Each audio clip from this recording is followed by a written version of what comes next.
सबको जय मसीह की। मैं पास्टर लालजी विश्वकर्मा। आइए आज दिन की नई शुरुआत के लिए सुबह की प्रार्थना हर एक के लिए करते हैं। प्रार्थना शुरू करने से पहले मैं वचन के माध्यम से हर एक से बातचीत करना चाहता हूँ। आइए वचन को देखते हैं। रोमियो की पत्री अध्याय 8 वचन 12 से। रोमियो की पत्री अध्याय 8 वचन 12 से। आइए देखते हैं। इसलिए हे भाइयों, हम शरीर के कर्जदार नहीं कि शरीर के अनुसार दिन काटें, क्योंकि यदि तुम शरीर के अनुसार दिन काटोगे तो मरोगे। यदि आत्मा से देह की क्रियाओं को मारोगे तो जीवित रहोगे।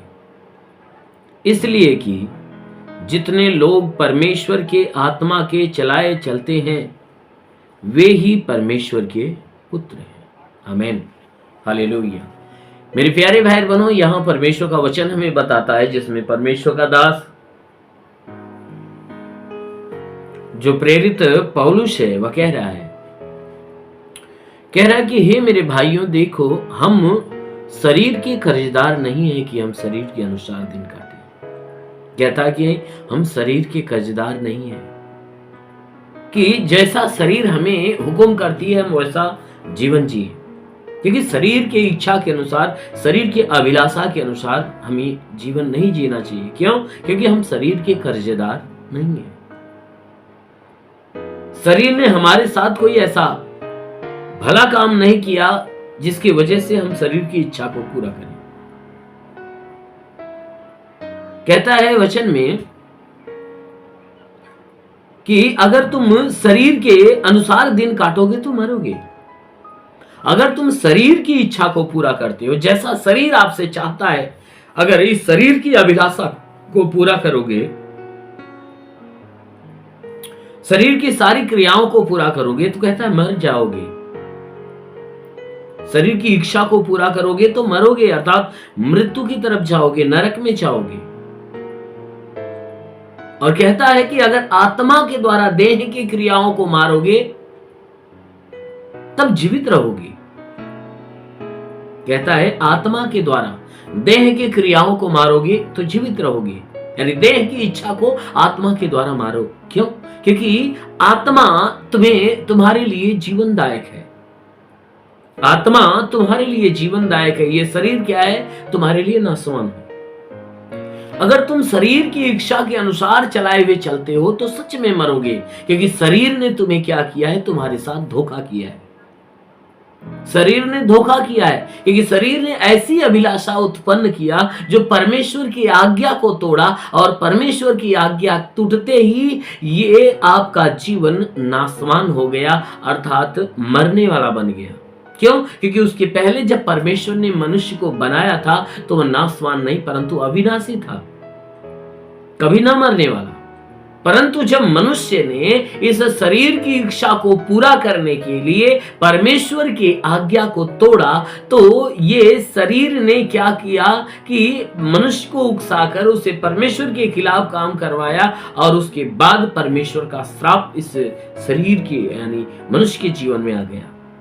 मेरे प्यारे भाई बहनों, क्योंकि शैतान ने जो वो फल खाने के लिए हवा को उकसाया, उसने क्या कहा कि अगर उस फल को खा लोगी तो तुम परमेश्वर के तुल्य हो जाओगी और तुम्हें परमेश्वर की जरूरत नहीं पड़ेगी, यानी तुम स्वयं परमेश्वर के बराबर हो जाओ। तो ये शरीर ने क्या उकसाया, यानी शैतान ने आपके कान में, आपके मन में ये बात डाला, और आपका मन आपके शरीर को ऐसा उकसा दिया कि अरे तू भी परमेश्वर के बराबर हो जा, क्योंकि परमेश्वर नहीं चाहता कि तू बराबर हो जा।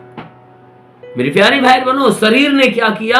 धोखा कर दिया, या आप यानी शरीर ने अभिलाषा आपके अंदर उत्पन्न करके उसने परमेश्वर के नियम को तोड़वा दिया और आप मृत्यु में आ गए। इसीलिए कहता है कि तुम शरीर के कर्जदार नहीं हो कि तुम शरीर के अनुसार दिन काटो। शरीर के कर्जदार नहीं हो, क्योंकि अगर शरीर के अनुसार दिन काटोगे तो तुम मरोगे। क्योंकि जैसे उत्पत्ति के समय आदम और हव्वा ने शरीर की इच्छा को पूरा करना चाहा, इसलिए वे मृत्यु में आ गए। तो ठीक उसी प्रकार कहता है, अगर इसकी अभिलाषा पूरा करोगे तो तुम्हें स्वर्ग नहीं मिलेगा परंतु नरक मिलेगा। और अगर तुम आत्मा के द्वारा देह के क्रिया को मारोगे, देह के अभिलाषा को मारोगे और अपने आप को आत्मा की इच्छा पर चलाए हुए चलोगे, तब तुम जीवित रहोगे। क्योंकि परमेश्वर ने आज के 2000 साल पहले हमारे पास यीशु को भेजा, इसलिए भेजा ताकि हम मृत्यु से बचाए जाएं। और यीशु मसीह हमारे पास आया और हमारे लिए ऐसा काम किया ताकि हम मृतकों में से बच सके। फिर उसने क्या किया, हमारे पास वह अपनी आत्मा दिया, इसलिए ताकि हम उस मृत्यु वाले मार्ग से बचे रहें। अगर हम उस आत्मा के द्वारा चलाए हुए चलेंगे तो अवश्य है कि मृत्यु की तरफ नहीं परंतु अनंत काल के जीवन की तरफ चलेंगे। इसीलिए कहता है कि अगर तुम उस आत्मा के द्वारा देह की क्रियाओं को मारोगे तो अवश्य है कि जीवित रहोगे, क्योंकि आत्मा देह के विरुद्ध है और देह आत्मा के विरुद्ध है, दोनों में कोई मेल मिलाप नहीं।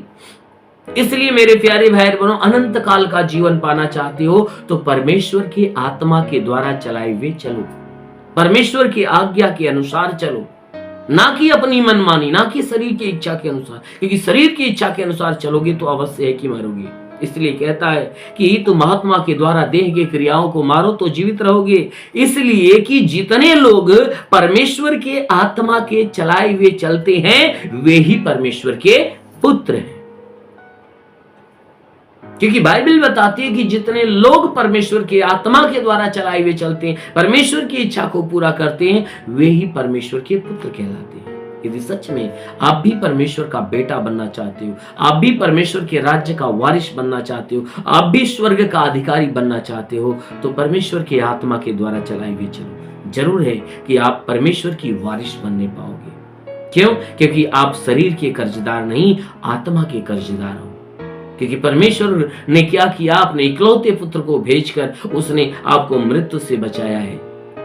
और मृत्यु से बचाकर उसने क्या किया, आपको एक सहायक दिया ताकि आप स्वर्ग के लायक बने रहो। वो सहायक आपकी मदद कर रहा है, इसलिए आप आत्मा के द्वारा चलाए हुए चलो। जरूर है कि आप स्वर्ग के राज्य के अधिकारी बनने पाओगे। आमीन, हालेलुया। इसलिए आइए आंखों को बंद करिए। आज सुबह की प्रार्थना आप सभी के लिए करने जा रहे हैं। जरूर है कि इस प्रार्थना के द्वारा प्रभु आपको आशीष देगा। धन्यवाद करता हूँ मेरे प्रभु परमेश्वर, सृष्टि के मालिक, तेरा धन्यवाद महिमा करता है सुराजा। तेरे नाम में प्रार्थना करता है पिता, अपने पवित्र तेजस्वी सामर्थी बलवंत हाथों को नीचे बढ़ा ताकि जितने लोग इस प्रार्थना को सुन रहे हैं प्रभु, हर एक के जीवन में अलौकिक काम होने पाए। और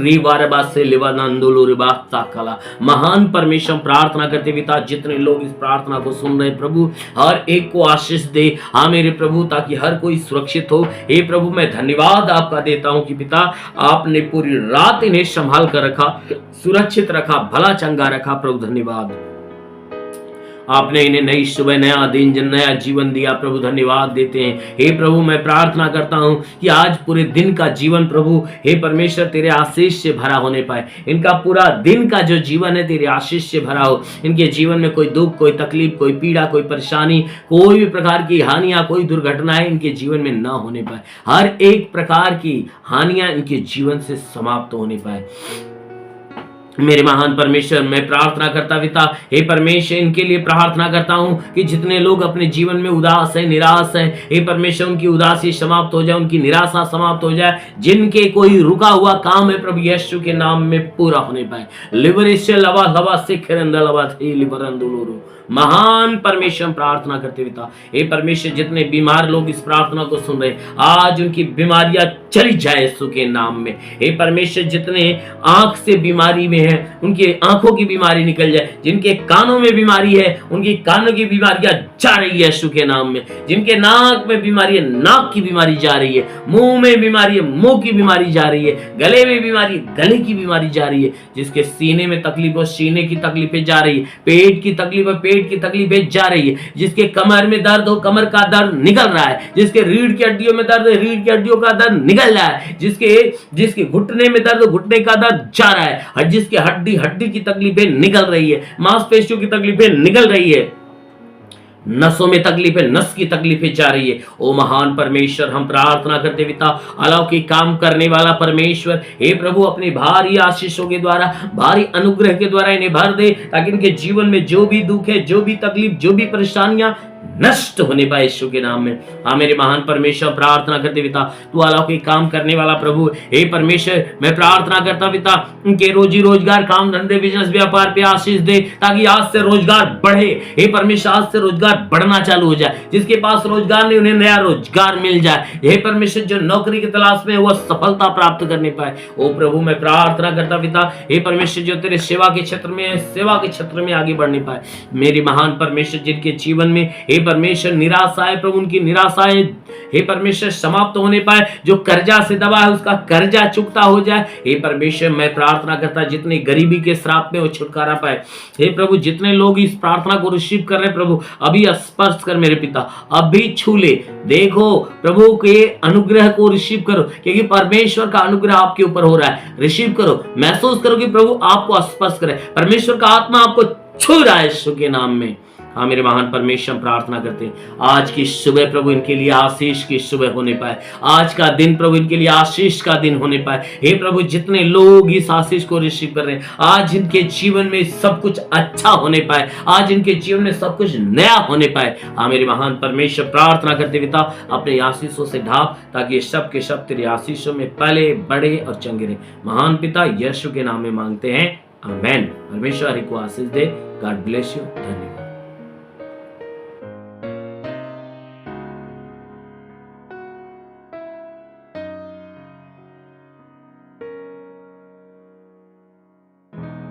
इस वीडियो को लाइक करें, हमारे चैनल को सब्सक्राइब कर बेल आइकन जरूर प्रेस करें हमारी लेटेस्ट वीडियो सबसे पहले देखने के लिए।